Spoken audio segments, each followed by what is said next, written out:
అసలు ఆపే ప్రసక్తే లేదు. వందలాది కేసులు కట్టుకున్నారు, ఎప్పుడు లెక్క చేయలేదు. ఈవేళ కూడా మేము ఆగే పరిస్థితులు లేమో. మాకు న్యాయం జరగాలి.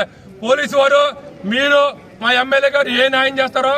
మా ఎమ్మెల్యే గారు, లోకల్ గా ఉన్న ఎమ్మెల్యే గారు ఫ్లెక్స్ ఎందుకు తీశారు, బయట నియోజకవర్గాల్లో ఉన్న ఫ్లెక్స్ ఎందుకు ఉంచారు, మాకు ఖచ్చితంగా మాకు జవాబు కావాలి. లేకపోతే వదిలే ప్రసక్తే లేదు. అబద్దా చెప్తున్నాం. కూటమిని కూడా లెక్క చెప్తాం, గుర్తుపెట్టుకోండి. భక్తుల బలరామకృష్ణ గారి విషయంలో ఇప్పటి వరకు ఆగాం, ఇక ఆగే ప్రసక్తి లేదు. మేడం గారు వచ్చారు, మా అందరికి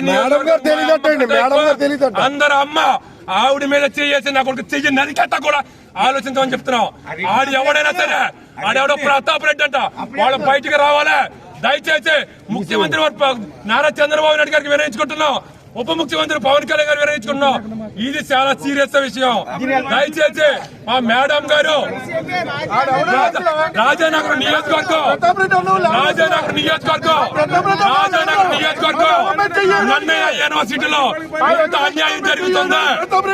గత సంవత్సరానికి గవర్నమెంట్ వచ్చిన తర్వాత ఏ రోజు కూడా, సంవత్సరానికి గవర్నమెంట్ ఏ రోజు కూడా మేము ఏ అక్రమాల్లో కానీ ఏ అవినీతిలో కానీ ఎందులోనే పాల్పంచుకోలేదు. ఎమ్మెల్యే గారు ఏం చెప్తుంది, మా పని మేము ఏ రోజు కూలి పని కాకపోతే ఆ రోజుకి 500 తెచ్చుకునే మా జన సైనికులు కష్టపడుతున్నారు. అవినీతి అక్రమాలు చేసే వ్యక్తులు ఎవరు ఇందులో లేరు. కారణం నాకు తెలియదు, మాకు తెలుసుంటే ఈ ఇబ్బంది ఉండేది కాదు. వైస్ ఛాన్సలర్ గారు ఎందుకో మరి ఆ ఫ్లెక్స్ ఎందుకు పెట్టలేదు, పెట్టారు అని అంటున్నారు, పెట్టి తీస్తారని చెప్తున్నారు. పెట్టింది మరి ఎందుకు తీస్తారో కూడా తెలియదు. ఆవిడకి ఏమైనా పైనుంచి ఆదేశాలు ఉన్నాయేమో కూడా నాకు తెలియదు. కానీ పెట్టారు, పెట్టిన ఫ్లెక్స్ తీస్తారు అని చెప్తున్నారు. కానీ అందరు ఎమ్మెల్యేలు ఉన్నాయి, ఈస్ట్ గోదావరి వెస్ట్ గోదావరి ఎమ్మెల్యేలు కూడా ఉన్నాయి, ఎమ్మెల్సీలు ఉన్నాయి, అధికారులు ఉన్నాయి, అందరే ఉన్నాయి. ఎందుకు పెట్టలేదు అనేది జన సైనికులు కొంత బాధపడ్డ విషయం వాస్తవంగానే అందరినీ సముదాయించాం. ఆ సముదాయించే క్రమంలో బత్తల వెంకటలక్ష్మి గారిని డీసీ పిఏ తోశారు. ఈ వైస్ ఛాన్సలర్ గారు పిఏ తోయడం వల్ల కొంచెం జన సైనికుల్లో వీర మహిళల్లో కొంచెం ఉద్రిక్త అనేది ఏర్పడింది. కానీ అంతా సముదాయించాము. ఆంధ్రప్రదేశ్ ప్రజల కోసం పవన్ కళ్యాణ్ గారు, చంద్రబాబు నాయుడు గారు కూటమిగా ఏర్పడి త్యాగాలు చేసి ఈ యొక్క ఆంధ్రప్రదేశ్ని అభివృద్ధి చేస్తున్నారు.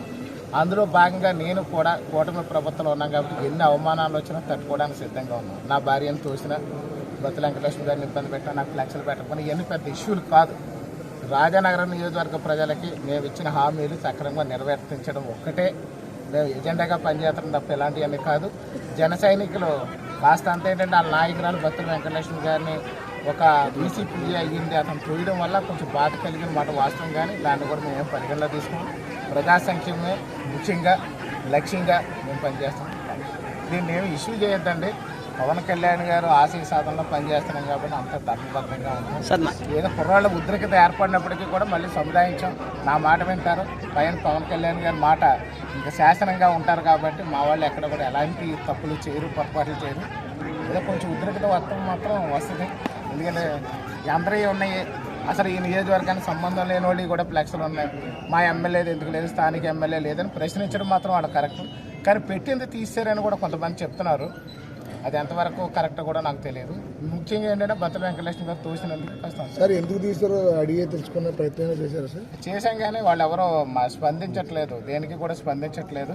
తిరిగి మళ్ళీ వాళ్ళు ఏదో మేమేదో లోపల ఫ్లెక్స్లు కట్టాము అన్నట్టుగా చెప్తారు. మేమెవరు ఫ్లెక్స్లు, మా ఎక్కడెక్కడో ఫ్లెక్స్ కూడా లేదు సార్. మొన్న పవన్ కళ్యాణ్ గారు వచ్చినప్పుడు కూడా టీడీపీ నాయకులు ఎయిర్పోర్ట్ లో ఏదైతే అదే తరహాలు నాకు సంబంధం లేని విషయం.